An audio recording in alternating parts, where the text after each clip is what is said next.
to my channel. My name is Anna and I make videos about financial independence, getting out of debt and generally just bossing life. So if that's something you're interested in, do check out my other videos and subscribe if you're interested. So today I wanted to talk you through my FIRE plan. So for those of you who may not know what FIRE stands for, although I'm sure many of you do, if you are in this space already and watching my videos, but FIRE basically stands for Financial Independence, Retire Early. For a long time, I've realized that I don't want to do the rat race for the rest of my life. I just don't want to do it. So I've been thinking about ways of getting out of it, and last summer I went through a lot of stuff and ended up going to see my family for like a month's time, which was the longest time I've ever spent abroad with my family. And it really just sort of dawned on me that I'm sick of city life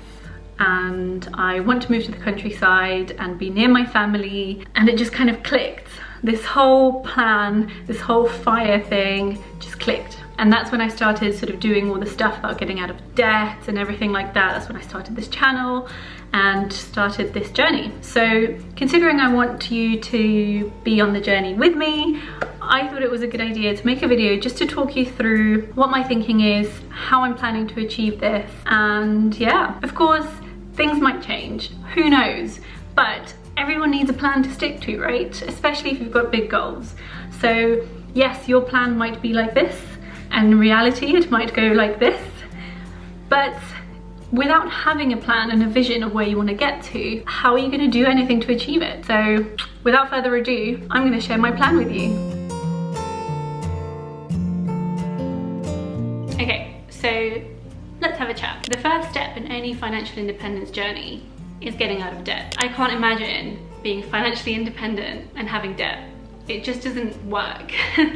So the first step that you have to do, and that I'm doing, is getting rid of debt. Now I've come a very long way and I've done really well, and I'm really proud of myself, what I've managed to achieve through massive hard work, through working many jobs, through cutting loads of stuff out of my budgets, things like that. And I've still got a little bit left, but it's not going to take very long to wipe that out. So I'm really pleased, and that is essentially stage one that I've almost completed. And yeah, so if you are wanting to become financially independent, then you need to get rid of all your debt, first of all. It feels really obvious saying that, so I don't know how much use that particular tip is, but I am talking about generally my plan and my journey, and the first part of that plan was to get out of debt, so it needs mentioning. Now, the second part of the plan is split into loads of parts, which is a bit confusing. But essentially, the main sort of goal of the second part, of course, it makes sense in my head, but not when I say it out loud. So, as you might know from watching my previous videos, I own a share of my flat, so I pay half rent, half mortgage, and I'm really hoping that the equity on this will go up. So I'm really sort of relying, not heavily, but substantially on this going up. So who knows, in this current situation, like I said earlier, things might change. But the plan as it stands is that generally property in London will go up. Maybe it'll take a bit longer if the house market dips, but I'm hopeful that property in London generally will hold its value. So the money that I've put down as a deposit, plus all the money that I've paid in mortgage. So as you know, I pay both mortgage and rent, so the rent part gets thrown away, as it would with any other renting, but the part of that monthly payment that I pay that is a mortgage, you know, some of that is mortgage interest, of course, but some of that will come back to me. So it's almost like through paying to live here, I'm also investing in my future. And then there will be hopefully that increase in equity. So because I own a 40% stake in here, whatever the value goes up by, I will make 40% of that. So, you know, I'm hoping maybe a 50k rise, hopefully. You know, maybe in this current situation, that's a bit much to ask, but if it goes up by 50k, I will hopefully make £20,000 on that. So I think in my predictions, in my like budget spreadsheet, it's a bit lower now. So I'm hoping for my stake to end up being between 10 and 15,000 pounds, which is still substantial. But yeah, so that's my first sort of part of that plan, is to have this substantial amount of equity from this house turned into cash. So I will be selling this place when I am ready to move on to the next stage of this process. And I am sorry if part of this feels a bit jumbled. Like, there are so many parts to this plan. Like, I really wanted to make this video very like similar to like the shared ownership one I did, where it was like, these are the things we're going to talk about, here are the timestamps, like go for it. But there are just so many parts that overlap each other and things. It was just too difficult to structure it in that way, so I'm really sorry if it feels a bit all over the place. The second part is that going forward, I will be saving 50% of my income into my high interest savings account. So this is not going to be going into investments or stocks. This is just going to be a high interest savings account. I will probably be splitting it between different accounts to make the most out of interest. So splitting it between, you know, easy access accounts, lock away accounts, regular contribution accounts, and maxing each one out for the max interest. And I'll probably do a video about that at some point when I've actually started doing it.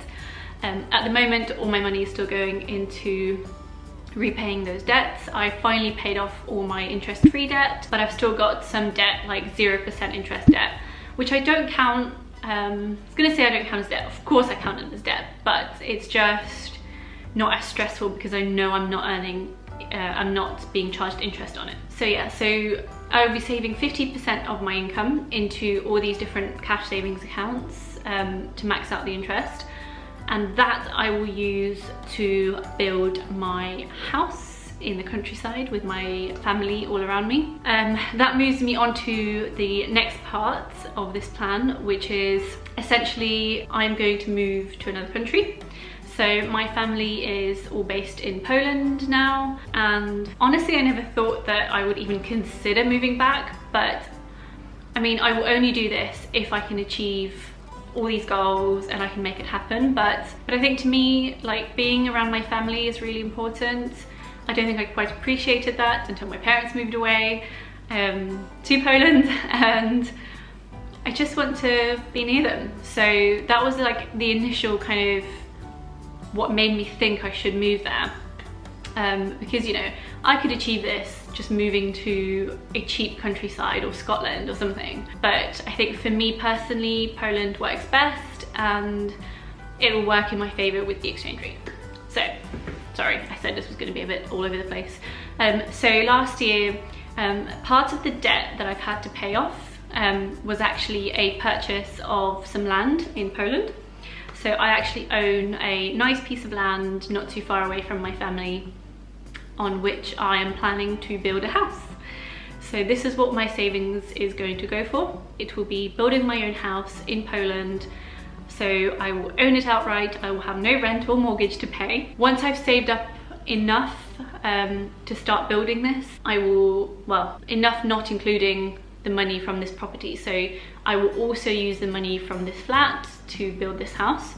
So once I've saved enough, how do I put this? So let's say the house cost me £100,000 and I'm expecting the equity from this to be £30,000. Then I will save until I get to £70,000 and then sell this place and then throw that 100k into Poland and have the house built. But in the meantime, I will probably move to a shared property, so either renting a room somewhere in London or renting out a flat with friends, and therefore having lower monthly payments, so still having that extra cash flow during the time when the house is being built, and still sort of having that high salary and putting money aside, but from that moment on, all that money will be invested. So this brings me on to the next part, which is how I'm gonna have income. Obviously, first bit was no debt, second bit was where I'm gonna live. So that kind of eliminates the rent and mortgage element. But then of course you're still gonna have bills, you're still gonna wanna buy food and things like that. So essentially the way that I'm gonna make this happen is from all my side hustles going forward, rather than stopping these side hustles because I'm paid off my debt, I'm going to continue doing them, and I might do them a bit less because I don't want to burn myself out the way I have over the last year or so trying to pay off my debt, but I will still continue to do them because a lot of them didn't burn me out. Like if you watched my video of how I paid off my debt, I talk about things like 0 hours contracts and just choosing my hours and having like a different type of work. So whereas my main job is mentally draining, those jobs were more physically draining, so it doesn't burn me out as much overall. I'll still be doing a lot of these side hustles, and with any money I get from that, what I've decided to do is use that money and split it equally. Well, not equally, I have my percentages, but let's say almost equally between some money for like some trips, because I don't want to never go on another holiday again. So it's almost like a guilt-free way of putting some money aside to travel. And then mortgage overpayments and investments. So obviously with the mortgage overpayments, that's going to go towards this equity, which will help build the house. And then with investments, I'm going to look at building a portfolio mostly focused on dividends. Okay, so my camera just ran out of storage space, so I'm sorry if the lighting's different or the setup's jumped or something. I've tried to replicate as much as I could. Yeah, so essentially my main focus will be on dividend investing, and hopefully that money from the side incomes will help me build that investment portfolio to have at least a little bit of dividend income once I decide to quit my job. One of the things you have to remember is once I've moved over there, the pound is a lot stronger than the Polish currency. So everything I earn will have a little bit more purchasing power in Poland. So even with a small dividend, it will be worth a lot more over there. The second thing is I'm hoping to, monetize the YouTube channel and hopefully make a little bit of money from that. I'm not expecting to, have huge amounts. There are YouTubers who are very successful, but I'm hoping by the time it gets to that, I will at least have like a little bit of income from the ads on YouTube. So again, same principle, hopefully small income times 5 at the moment into Polish currency will be a little bit of income there. And then finally, I'm hoping that I will be able to work part-time as an English tutor. So I recently signed up to do a teaching English as a foreign language course, and this is something that even earning the kind of lowest type of rates for the tutoring, which is £10 an hour, so that's like one of the lower rates, even teaching at £10 an hour, I could essentially get away with working 2 hours a day, or I could, make that a long day at some point. So, work like 2 days a week or spread it across like 2 hours a day, whatever I prefer.